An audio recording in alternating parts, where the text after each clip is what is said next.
Ṣé ló yẹ kí Àtíkù yẹ̀bá fáwọn ọ̀dọ́ nínú òṣèlú?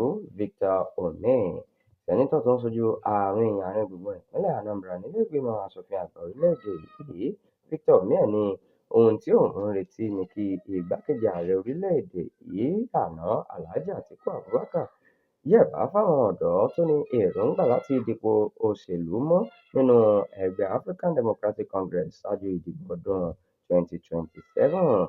Osimhen sọ eléyìí di mímọ̀ lọ́jọ́ Ajé Monday ọ̀sẹ̀ yìí nígbà tó ń sọ̀rọ̀ lórí tẹlifíṣàn Arise.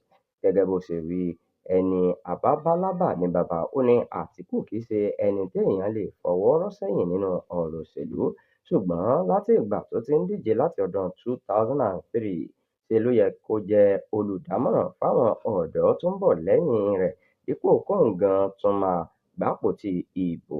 Ó ní láti gbéná wojú Ààrẹ Tinubu tí kò fẹ́ kúrò lórí ipò mọ́. Ọmọ orílẹ̀-èdè Nàìjíríà nílò láti ṣe ohun tó yàtọ̀ gedegede.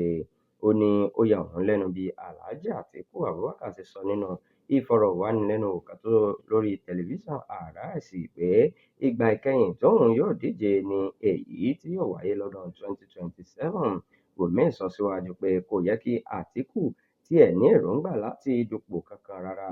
Ṣe ló yẹ kó jókòó bí àfọ̀bàjẹ́ kó sì fààyè gba àwọn ọ̀dọ́ ọlọ́pọlọ pípé nínú ẹgbẹ́ náà láti dupò.